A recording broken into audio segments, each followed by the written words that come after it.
to another one of our deep talks. We're trying to cover topics that people have legitimate questions about, maybe they hear bandied about in conversation, and hope to bring a little clarity to the topic. One of the things that I've been asked, and I hear from time to time, is how do I know when I'm doing wrong? Or to use more theological language, how do I know when I've sinned? I think that's a question that's valuable for a lot of different reasons. I think for two reasons. The first reason is, I think we live in a day and an age when no one is guilty of anything. No one is sinning. Everything is up for negotiation. Everything is up for grabs, and there's no such thing as doing wrong. At the same time, I do meet people who are crippled by just this crushing sense of guilt, and they can't get out from under it. So there has to be some middle ground between the position that no one ever does anything wrong, and the position is no matter how good I try to live my life, I'm guilty of everything. So let's try to craft a little middle ground between these two positions. So if we're asking ourselves, how do we know when we do wrong? I think there's a couple of easy answers. The first easy answer is, some of it we just know. Some of it is as age old as the things we see in the Ten Commandments. Don't lie. Don't cheat. Don't steal. Don't kill.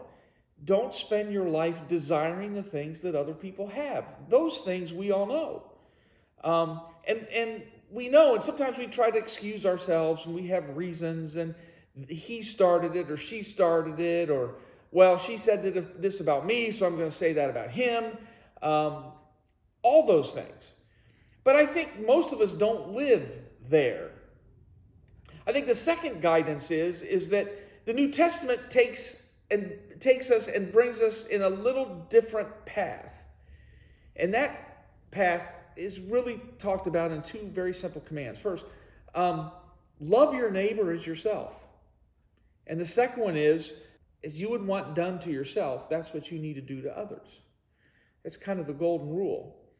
And that kind of brings us out of the rule book and more toward maybe what we call the law of love. If we would want the best for ourselves, if we would want to be talked to in a certain way, if we would want to experience a certain kind of relationship, then that's what we need to be offering. That's what we need to be saying about other people. And by the way, however we would want to be treated in every circumstance, that's what we owe to the people around us. And so that is, in some ways, it's off the rule book, but it's a completely different standard. It's a standard that allows for continual growth, continual development.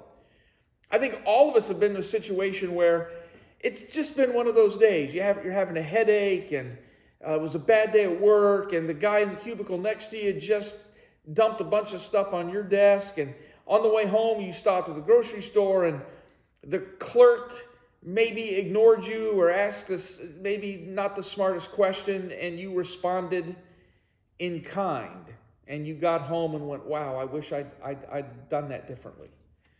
I understand that. We believe that when it comes to what determines sin is not a rule book, nor is it this exact perfection that sometimes we expect of ourselves, but it's a very simple standard. Do we know what's wrong, and did we do it anyway? Or did we know the right thing to do and purposely avoided it? That's when we're wrong. That's when there's maybe sin in our life.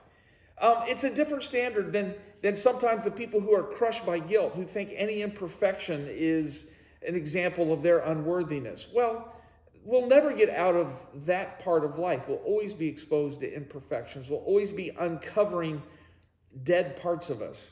And that's a good thing. So when it comes to, is there wrong? Yes, absolutely is there wrong. And there's a lot of people doing it. We have to admit that we're guilty of those things, and we're susceptible to those things, and need to be sensitive to those things.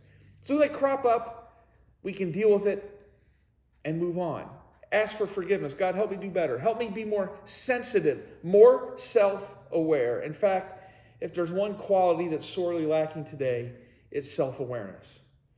Help me to be more self-aware, even if no one else is. Well, that's kind of what's wrong. Not a rule book, but this law of love that continually expands and we find ourselves bumping up against it all throughout life. Hope that helps. It's not a rule book. I'm not ever going to give you a rule book, but something that's a little more important and a little more vital, and that I find bumps up against my will most often.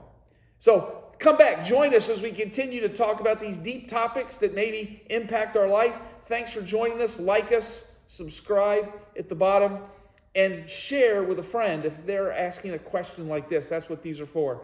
Hope to see you again in a couple weeks.